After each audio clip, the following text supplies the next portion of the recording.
지난 24년 동안 꾸준히 학교폭력 예방을 위해 힘써온 재단이 있습니다.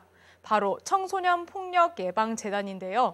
지난 9월 푸른나무 재단으로 명칭을 바꾸고 청소년을 위한 다양한 활동 비전을 선포했습니다. 김승혜 본부장을 박상학 기자가 만나봤습니다. 이 푸른나무 재단은 과거 청소년 폭력 예방 재단으로 많이 알려져 있는데요. 지난 9월 비전 선포와 함께 명칭을 변경하셨습니다. 어떤 이유가 있을까요? 저희 청소년 폭력 예방 재단, 이제 줄여서 청예단이라고 하는데요. 1995년도에 설립되어서 24년 동안 학교 폭력 피해 아버지의 아픔, 개인의 아픔을 사실은 사회의 문제를 변화시키고 이거에 대한 해결 시스템을 구축하는데 정말 숨가쁘게 달려왔었습니다.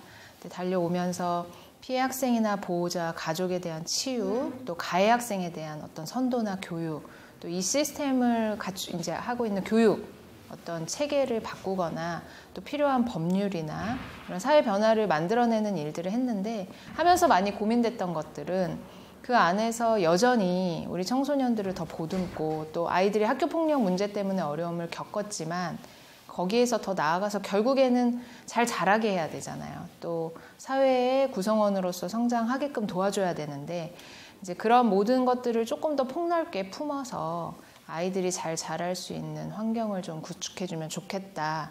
그래서 한 그루 한 그루 나무들이 아이들이고요. 그 청소년들이 잘 자랄 수 있는 그 이제 숲을 좀 조성하겠다. 그런 사회를 또 교육을 변화시켜서 만들겠다는 취지로 24년 만에 이제 명칭을 푸른나무라고 바꾸면서 이제 폭력에서 조금 더 포괄적으로 청소년을 위한 청소년을 위해서 일하는 재단의 모습을 좀 갖추고자 변경을 했습니다. 그동안 꾸준히 청소년 폭력 예방 활동을 해오셨는데요. 그동안 학교 현장에는 어떤 변화들이 있었는지 궁금합니다. 사실은 24년 전에 그 청예단이 설립될 당시에만 해도 학교폭력이라는 용어 자체가 없었고요. 그 당시 저희 설립했던 그 설립자의 아들이 죽은 어떤 그 사안도 학원폭력이라는 용어로 보도가 됐었습니다. 그래서 그런 부분들이 그 24년 동안 굉장히 시민운동으로부터 시작했다는 게 가장 큰 의의고요. 그 시민운동과 또 캠페인, 또 시민 47만 명의 서명을 받아서 만들어진 학교폭력 예방 및 대책에 관한 법률 제정, 이런 어떤 시스템의 변화를 통해서 사실은 굉장히 높았고 아니면 아무도 몰랐던 학교폭력 실태들이 사회에 고발이 됐고요. 알려졌고, 그로부터 굉장히 많은 대안과 고민들이 나오기 시작했죠. 그래서 사실은 수치는 아주 단순한 거긴 하지만 수치상으로 학교폭력에 대한 실태들도 많이 줄고 있는 추세를 보이고 있고요.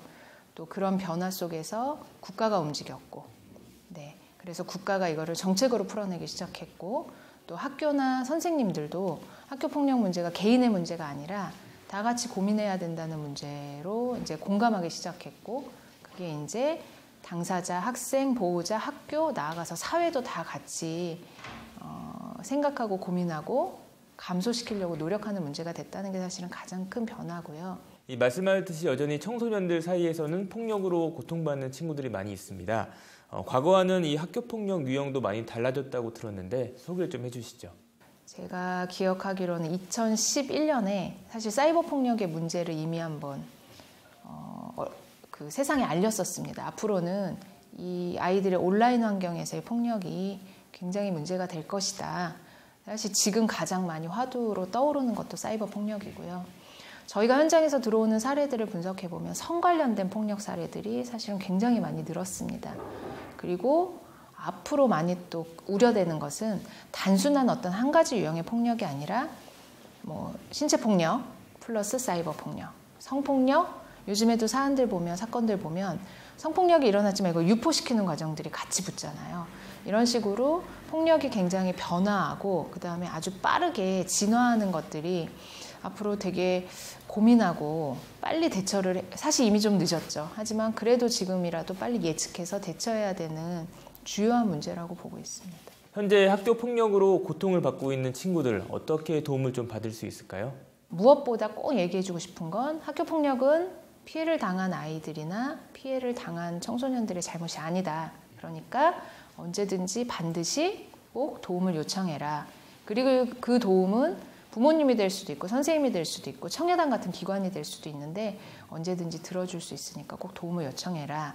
그리고 어른들께도 꼭 말씀드리고 싶은 건 아이가 이런 문제로 도움을 요청하면 첫 번째 꼭 끝까지 들어주셔라. 비난하지 마셔라. 어떠한 경우에도 아이의 탓은 없다. 네, 그렇게 해서 아이가 믿고 도움을 요청할 수 있고 손길을 내밀면 그 다음부터는 어른들이 자꾸 도와줄 수 있거든요. 그래서 이렇게 함께 풀어가는 문제라는 거. 그리고 이런 도움을 받을 수 있는 청해단의 상담 전화, 또 국가에서 운영하는 전화도 있어요. 상담 기관도 있고 다양하게 활용하셨으면 좋겠습니다.